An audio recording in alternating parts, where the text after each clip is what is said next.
उड़ान फिल्म देखी है? रोहन इंजीनियर बनना चाहता था या राइटर? Arts, literature. साइंस क्यों नहीं?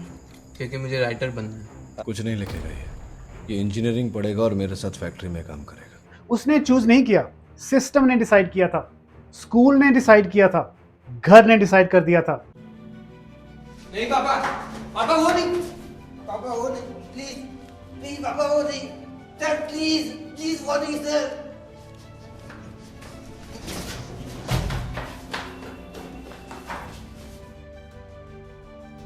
और फिर हम सरप्राइज होते हैं कि इतने इंजीनियर्स अनएम्प्लॉयड क्यों हैं। एजुकेशन की क्वालिटी सिर्फ फंडिंग से तय नहीं होती, करिकुलम और टीचिंग स्टाइल भी उतना ही फर्क पैदा करते हैं। अब जरा इस फर्क को एक एग्जाम्पल के साथ समझते हैं। इंडिया के ज्यादातर क्लासरूम्स में स्टूडेंट से पूछा जाता है डेफिनेशन लिखिए, फॉर्मूला बताइए, एक्सपेक्टेड आंसर दीजिए। टीचिंग का फोकस रहता है सिलेबस कंप्लीट करना और एग्जाम क्लियर कराना। अब यही चीज यूएसए या कनाडा के क्लासरूम में देख लीजिए।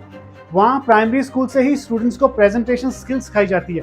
छोटे बच्चे भी क्लास के सामने खड़े होकर अपनी सोच एक्सप्लेन करते हैं। असाइनमेंट्स ऐसे होती हैं जहाँ टीचर ये नहीं देखते कि आंसर सही है या गलत, टीचर ये देखता है कि स्टूडेंट्स ने प्रॉब्लम को समझा कैसे और सॉल्व कैसे किया।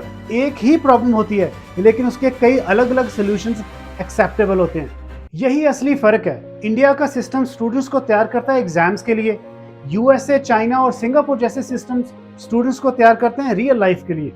रियल लाइफ में कोई आंसर की नहीं होता, वहां चाहिए होती है सोचने की क्षमता, बोलने का कॉन्फिडेंस और फैसले लेने की समझ।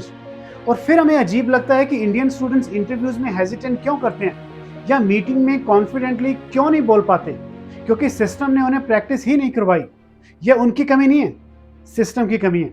हमारे स्कूल्स बच्चों को जवाब याद करना सिखाते हैं लेकिन सवाल पूछना नहीं, फैक्ट्स रिपीट कराना सिखाते हैं लेकिन एनालाइज करना नहीं, अथॉरिटी मानना सिखाते हैं लेकिन चैलेंज करना नहीं। और जब क्रिटिकल थिंकिंग मजबूत नहीं होती तो लोग ब्लाइंडली पर्सनैलिटीज को फॉलो करने लगते हैं, पॉलिसीज को नहीं।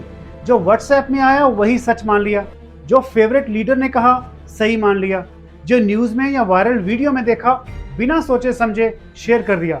और सिर्फ स्कूल्स की बात नहीं है, घर में जब बच्चा सवाल उठाता है तो उसे दबा दिया जाता है, समाज में जब कोई सवाल उठाता है तो उसे बड़े अजीब नजर से देखा जाता है, मीडिया में जो पॉपुलर है उसे सच मान लिया जाता है। कोई ये नहीं कहता सवाल मत करो, लेकिन जो सवाल करता है उसे इनकरेज नहीं बल्कि सप्रेस कर दिया जाता है। और धीरे धीरे बच्चा खुद सीख जाता है चुप रहना ज्यादा सेफ है। यही फर्क है एजुकेशन और इन्फॉर्मेशन में।